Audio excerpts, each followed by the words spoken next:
And Saturday marks the first visit by an Indian leader to the Gulf nation in over 40 years. Prime Minister Narendra Modi will be in Kuwait for 2 days, starting today. And during his visit, the two countries will seek to enhance ties in energy, trade and also defence. Indian Prime Minister Narendra Modi will meet with Sheikh Mishal Al Ahmad Al Sabah, ruler of Kuwait, and Crown Prince Sheikh Sabah Al Khalid Al Sabah.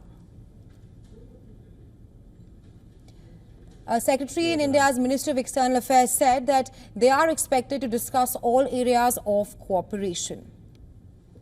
With around $10.5 billion in bilateral trade last fiscal year that ended in March, the Gulf nation, it is one of India's most important economic partners. As far as crude oil suppliers go, Kuwait ranks 6th for the South Asian nation following a recent agreement to form a joint commission for cooperation to assess and monitor ties in sectors including investment and security.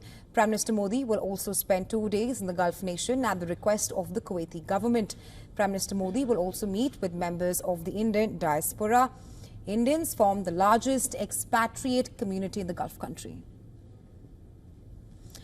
And well, for more on this, our assistant editor for Foreign Affairs, Siddhant Sibal, is joining us on the show. Hi, Siddhant.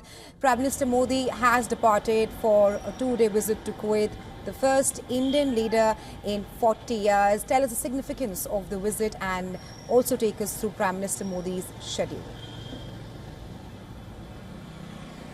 Well, yes, indeed, it is the first visit of an Indian Prime Minister to Kuwait in over 4 decades. Significant enough, and we do expect a lot of announcements as well. It's a 2-day visit where the focus will be on several things, including the diaspora, which is a key component of the relationship. In fact, later today, the Indian Prime Minister will be addressing the members of the Indian diaspora, who form one of the largest expatriate groups of the country. Now, essentially, he meets the leadership on Sunday. Thereafter, several MOUs are also expected to be signed as well. And energy forms a key component of this relationship. India imports its crude oil from Kuwait, and that is why this is a relationship which basically has two key pillars, diaspora and energy. Now, essentially, his visit to Kuwait comes at a time when the West Asian region is in flux, and it is expected that during the conversations, the issue of Palestine is expected to come. India, of course, has been supportive of the two-state solution, and India has been supporting Palestine when it comes to its bid to become a UN member. Right, Siddhant, like you mentioned, that Saudi Arabia is one of India's largest crude supplier, and energy and trade will also be in focus. Talk to us more about that.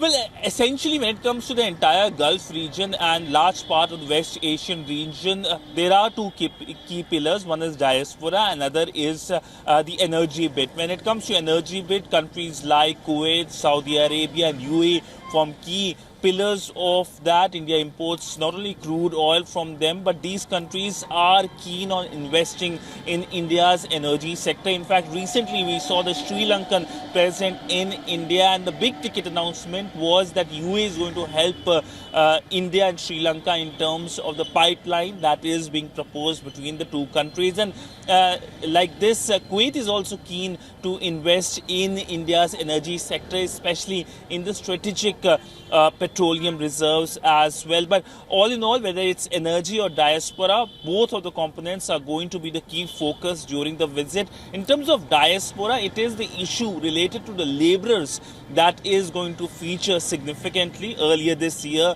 we saw a tragedy in which 40 Indians died in Kuwait, and that is something that, of course, is part of the conversation as to how the Indian laborers are kept safe. There is the kafala system as well that has been a cause of concern, and these all will be discussed during the all-important visit of the Indian Prime Minister to Kuwait.